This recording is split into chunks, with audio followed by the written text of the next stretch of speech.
సుశీలమ్మ పాటల్లో తెలుగు పాటల్లో ఏమన్నా మీరు ప్రాక్టీస్ చేశారా? పాడనా తెనుగు పాట అది ఆహాహా, ఎంత నేడే ఈనాడే తర్వాత అలాంటి కొన్ని పాటలు తెలుసు. సుశీలమ్మ గారు ఎంత మెచ్చుకుంటారు చిత్ర గారి పాటని. వీళ్ళందరూ సీనియర్ గాయని మనులందరూ, మీరు అఫ్ కోర్స్ మీరు కూడా చాలా సీనియర్, బట్ వాళ్ళు మన అందరికంటే సీనియర్ కాబట్టి వాళ్ళు ఎప్పుడు ప్రస్తావించినా మీ పేరు తీసుకొస్తుంటారు, మీ పాటలోని గొప్పతనాన్ని చెప్తుంటారు, ఎంత బాగా పాడుతున్నారని చెప్పి.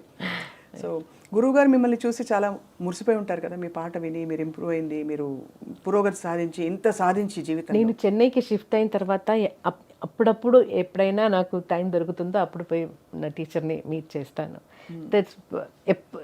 అలా టీచర్ కూడా బిజీగా క్లాసెస్ కాన్సర్ట్స్ అలా టీచర్ కూడా బిజీగానే ఉన్నారు. నేను ఊరు వెళ్తున్న టైంలో ఉన్నారంటే వెళ్ళి చూస్తాను. ఏమంటారు మీ పాట విని, మీ సినిమా పాట విని ఏమంటారు? She's always proud. Always proud of you. She always all వాళ్ళ టీచర్ బయోడేటాలో కాదంటే అన్ని చోట్ల నా పేరు కూడా రాసింది. సంతోషం. ఎంత గొప్ప జీవితం, ఎంత గొప్ప ప్రయాణం చిత్ర గారు. ఇలా కొనసాగిస్తున్న తరుణంలో ఎప్పుడు మీకు అంటే ఇతరుల పాటల స్టైల్స్ మారుతున్నప్పుడు, ఉదాహరణకి నేను ఈ టైప్ పాట పాడలేదే అని ఏమన్నా అనిపించిందా? ఇప్పుడు బాగా బేస్ వాయిస్ వేసి పెప్పీ నెంబర్స్ అలాంటిది ఇంకా పాడాలి అని అన్నీ పాడని ఇది పాడలేదే అలాంటి బాణి ఏమన్నా అనిపించిందా మీకు? ఫస్ట్ నేను ఇలా రికార్డింగ్ వెళ్ళి అక్కడ అయ్యో నా వల్ల కాదని అయిన ఒక సాంగ్ ఉంది, అది చాలా నాకు ఇబ్బంది అయిపోయింది. నా ఫాదర్ ఉన్న టైంలో నా ఎంట్రీ టైం అది. అప్పుడు డబ్బింగ్ మూవీస్ వస్తుంది కదా, అదే బాలు గారు జానకి గారు పాడే ఒక ఫిలిం, మలేషియా వాసుదేవన్ గారు నేను తమిళ్లో పాడుతున్నాను. దానికి థియేటర్కి వెళ్ళి అలా పాట వాళ్ళు వేస్తారు కదా మనం నేర్చుకోవడానికి. పాట వింటే డిఫరెంట్ నవ్వు. మెయిల్ లైన్ ఒక లైన్ పాడితే జానకి గారు నవ్వు, అదన్నీ ఒక్కొక్క నవ్వు డిఫరెంట్. అయ్యో నాకు ఆ టైంలో నవ్వంటే ఫేస్లో వస్తుంది, శబ్దంలో రాదు. అయ్యో నేను చాలా భయపడినాను. నేను అప్ప దగ్గర నా ఫాదర్ దగ్గర చెప్పాను, నాన్న will go, I can't do this, నాకు నవ్వు రాదు. ఫస్ట్ ఆఫ్ ఆల్ నర్వస్నెస్ అని కొత్తది కదా, నాకేం తెలియదు. గట్టిగా నవ్వాలి, డిఫరెంట్ సేమ్ నవ్వు కాదు, ఆ నవ్వులోనే variations.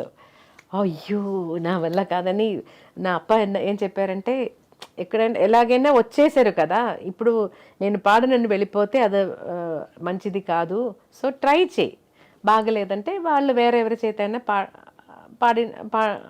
Let them make somebody else Singh. అప్పుడు కొంచెం సరే ట్రై చేద్దాం, నా వల్ల కాదు అది నాకు తెలుసు, కానీ తప్పకుండా ఆ పర్ఫెక్షన్ నాకు రాదు, అయితే ట్రై చేద్దాం అని ట్రై చేశాను. ఆ పాట ఒరిజినల్ ఉందో లేదో నాకు తెలియదు, పాడేసి వచ్చేసాను అంతే. ఏదో సేమ్ నవ్వు వచ్చింది, డిఫరెంట్ నవ్వు రాలేదు. నిజంగానే మీరు చెప్తుంటే నవ్వింది మల్లె చెండు ఆ పాట వింటారు మీరు, జానకి గారి పాట. నవ్వింది మల్లె చెండు నచ్చింది గర్ల్ ఫ్రెండ్, గట్టిగా నవ్వులు వస్తాయి. ఆ పాట ఏమో తెలీదు. అదా లేకపోతే సిరిమల్లె పువ్వులే నవ్వు, అదా? అది కూడా సిరి చిన్నారి పల్లవిలో లైన్సే లేదు, నవ్వు మాత్రం. మేబీ చరణంలో లైన్స్ ఉన్నాయి, పల్లవి మొత్తం నవ్వు. అది మీకు మోస్ట్ ఛాలెంజింగ్ అనిపించింది? అదే ఇలా టిక్లు చేస్తారు అప్పుడు. చిన్నగా స్టార్ట్ అయ్యి పెద్దగా అయిపోయింది. అయ్యో జానకి గారు నా వల్ల కాదు, అయ్యో ఎలా చేశారో అమ్మ, అయ్యో. జానకి గారు ఆ పాట మీరు వినే ఉంటారు కదా, కన్నడ 2 రాగాలు అభోగి తోడి కలిసి వస్తాయి, శివశంకరి. నాలిగే తోరు శివనను చరిసెద దేవరయం. విన్నారా?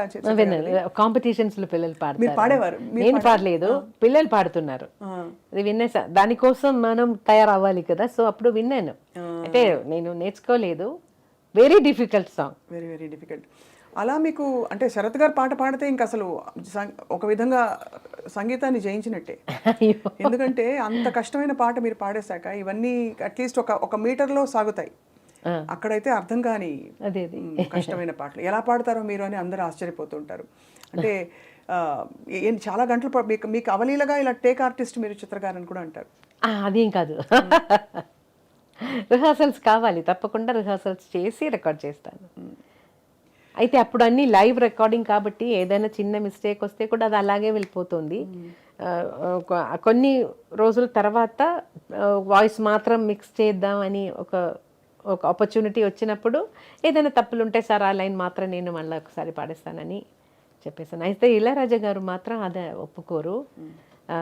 లైవ్లో పాడేశారు కదా, నేను కరెక్షన్స్ అడిగాను. అప్పుడు ఇప్పుడు ఇలా let it be like this, but ఫ్యూచర్లో మళ్ళీ పాడుతున్నప్పుడు ఇలాంటి మిస్టేక్స్ రాకుండా చూడు అని చెప్పేస్తారు. అప్పుడు బాధ లేదా? బాధ కాదు, అదన్నీ అడ్వైసెస్ కదా. అయ్యో, అంటే బాధ అంటే బాధ అంటే మీరు అంత సాధించిన సింగర్గా అప్పుడు నేను అవును తప్పకుండా గురువు సమానులు చెప్తే అయ్యో నేను గురువు గారి ఎక్స్పెక్టేషన్ అందుకోలేదే అని ఒక బాధ ఉంటుంది కదా. అది ఉంటుంది. అయితే నేనే చెప్పాను, నన్ను మళ్ళీ మరొకసారి పాడతాను అని. వదిలే ఇది ఇలాగే let it be like this, will do it next సాంగ్లో అలాగే చెప్పారు. తెలుగులో మీరు పాడిన చాలామంది సంగీత దర్శకులు, కీరవాణి గారు, వాళ్ళందరూ మిమ్మల్ని ఆల్మోస్ట్ ఒక సరస్వతీదేవిలాగా, అంటే అంత గొప్పగా మీ పాటని ఆదరిస్తారు, ఆరాధిస్తారు. కీరవాణి గారితో మీ అనుబంధం గురించి చెప్పండి చిత్ర గారు. కీరవాణి గారిని ఫస్ట్ కలిసేది చక్రవర్తి సార్ దగ్గర పాడుతున్నప్పుడు. అసిస్టెంట్గా ఎప్పుడు మాట్లాడరు, చాలా సైలెంట్గా ఉంటారు. అక్కడ మ్యూజిక్ మాత్రం నేర్పించి అలా వెళ్ళిపోతారు. అలా మొదలైంది. కానీ అంటే చక్రవర్తి గారితో ఉన్నప్పుడే అప్పుడు పరిచయం అయింది. తర్వాత కీరవాణి గారు మ్యూజిక్ చేసినప్పటి నుంచి నేను చాలా చాలా మంచి మంచి సాంగ్స్ పాడాను. కీరవాణి గారు కూడా ఇలాగ వర్కింగ్ స్టైల్లో సిట్యువేషన్ అదన్నీ, నాకు భాష తెలియదు అని తెలిసి డీటెయిల్డ్గా చెప్తారు. ఒక్కొక్క వర్డ్ మీనింగ్ ఎలా ఉంది దానికి. అది మోస్ట్ ఆఫ్ ద టైం బాలుగారితో సహగం రికార్డింగ్ పెడతారు. ఒక సండే లేదంటే ఏదైనా ఒక రోజు మార్నింగ్ నుంచి ఈవినింగ్ వరకు ఒక 5 ఫిల్మ్స్ సాంగ్స్ అన్నీ ఒకేసారి రికార్డ్ చేసినట్టు అరేంజ్ చేస్తారు. సో అప్పుడు బాలుగారు హెల్ప్ కూడా నాకు వస్తుంది, కీరవాణి గారు కూడా డీటెయిల్డ్గా చెప్పేస్తారు. సో అదొక చిన్న చిన్న ఎక్స్ప్రెషన్స్ ఎలా ఇవ్వాలి. He's also singer no, so he can express, he can help me more. కానీ అన్ని పాటలు అద్భుతమైన పాటలు, అందరికీ అఫ్ కోర్స్ బాగా రికాల్. బట్ ఒక విషయం, కీరవాణి గారి దగ్గర పాడుతున్నప్పుడు మనకు కొంచెం కాన్ఫిడెన్స్ వస్తుంది, ఇస్తూ ఉంటారు. He'll make us more and more comfortable. వేణువై వచ్చాను ఆ పాట నేను ఎప్పుడూ మర్చిపోలేను. ఎందుకంటే ఆ రోజే కీరవాణి గారు సన్యాసం దీక్ష స్వీకరించి వచ్చిన ఫస్ట్ రికార్డింగ్. అప్పుడు నిజంగానే భయం వేసింది. యూజువలీ కొంచెం ఫ్రీగా ఉంటాం కదా, ఆ రోజు he was totally in that సన్యాసి కాస్ట్యూమ్, దండ్ అదన్నీ పెట్టుకొని, మెదియడికి ఏం చెప్తారు, పాదుకలు అలా అదన్నీ వేసి స్టూడియోలో ఒక స్వామి, నిజంగానే ఒక స్వామి వచ్చినట్టు అనిపించింది. అప్పుడు చాలా టెన్షన్ వచ్చింది, ఎందుకో తెలియదు. ఆ అట్మాస్ఫియర్ మొత్తం సైలెంట్గా, ఒక డివైన్ అట్మాస్ఫియర్ అప్పుడు. ఇప్పుడంటే నేను ఆ టైంలో కాదంటే ఇంకా 2 డేస్ తర్వాత ఆ సాంగ్ రికార్డ్ చేశానంటే నేను ఇంకా బెటర్గా పాడి ఉంటాను. అది ఆ టెన్షన్లో నాకు ఇప్పుడు వింటున్నప్పుడు అయ్యో అది ఇంకా కొంచెం బెటర్గా పాడొచ్చు అని నాకు చాలాసార్లు అనిపించింది. అది హైయెస్ట్ నోట్ లాస్ట్లో అది అంటే ఇంత రేంజ్ క్లాసికల్ నేర్చుకునే వాళ్ళకి మామూలుగా రేంజ్ పరిధి కొంచెం నాకు స్టార్టింగ్లో కొంచెం తక్కువ రేంజే ఉంది, పాడడం వల్ల రేంజ్ ఇంప్రూవ్ అయింది. Actually I have to tell you that Rahman గారికి అంజలి అన్నీ పాడుతున్నప్పుడు అదే ట్రయల్. తర్వాత ఏమైందంటే చాలా హై రేంజ్ సాంగ్స్ తీసుకొస్తారు నా కోసం వేరే మ్యూజిక్ డైరెక్టర్స్.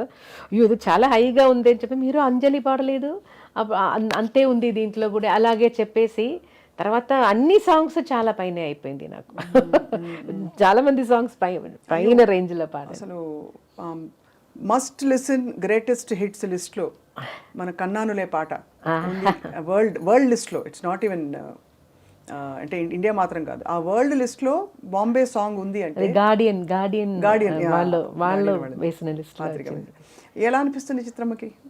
చాలా సంతోషం. యాక్చువల్లీ ఈ కన్నానులే రికార్డింగ్ తర్వాత రెహమాన్ గారు మళ్ళీ నాకు ఫోన్ చేసి మళ్ళీ అలా ఆ రికార్డింగ్ టైంలోనే నాకు చెప్పారు, కొంచెం ఒక ప్యాథోస్ ఫీల్ వస్తుందా చిత్ర గారు, నాకేదో కొంచెం ప్యాథోస్ ఫీలింగ్ వస్తున్నట్టు అనిపిస్తుంది, ఇంకా కొంచెం హ్యాపీగా ట్రై చేస్తారా, ఇంకా కొంచెం హ్యాపీగా అలా చెప్పేశారు. అయితే మైనర్ స్కేల్ ఉంది కదా, దాంట్లో ఆటోమేటిక్గా ఒక చిన్న ఒక వస్తుంది అది వస్తుంది మెలంకలీ అదే. సో మ్యాక్సిమం నేను ట్రై చేశాను, హ్యాపీగా నవ్వుతూ పాడడానికి ట్రై చేశాను. అయితే అది అందరికీ నచ్చింది. నచ్చేసింది అందరికీ. దాంట్లో హిందీ వర్షన్లో కూడా 2 సాంగ్స్ నేనే పాడాను. తర్వాత రెహమాన్ గారు నాకు ఫోన్ చేసి చెప్పారు, వాళ్ళ ఆడియో కంపెనీ నుంచి అన్ని సౌత్ ఇండియన్ సింగర్స్ అయిపోయింది, సో ఒక్క పాట అయినా నార్త్ ఇండియన్ సింగర్స్ని కూడా ఇంక్లూడ్ చేయాలని. So he said I don't want to change కన్నానులే, సో ఉరికే చిలక ఆ సాంగ్ నేను మీ పర్మిషన్తో నేను ఇంకెవరికైనా ఇచ్చాను. హరిహరన్ గారు, కవితా కృష్ణమూర్తి గారు. కవితా కృష్ణమూర్తి గారు అక్కడ నార్త్ ఇండియన్ సింగర్ కానీ మన తమిళ అయితే but she lives in Bombay కదా. అవును, అంటే వీళ్ళిద్దరు ప్రస్తావన తీసుకొచ్చాం. వీళ్ళిద్దరూ ప్రపంచ స్థాయికి, కీరవాణి గారు, ఏఆర్ రెహమాన్ గారు. ఇప్పుడు నాటు నాటు పాట golden globe, so we all are feeling so proud కదా. అంటే so unexpected. Of course Keeravani గారి పాటలు మనం రాగయుక్తంగా చూస్తే there are so many wonderful songs, but ఏదైనా ఒకటి ఆ పేరు పైకి వచ్చింది, అదే పేరు పైకి వచ్చింది, రైట్.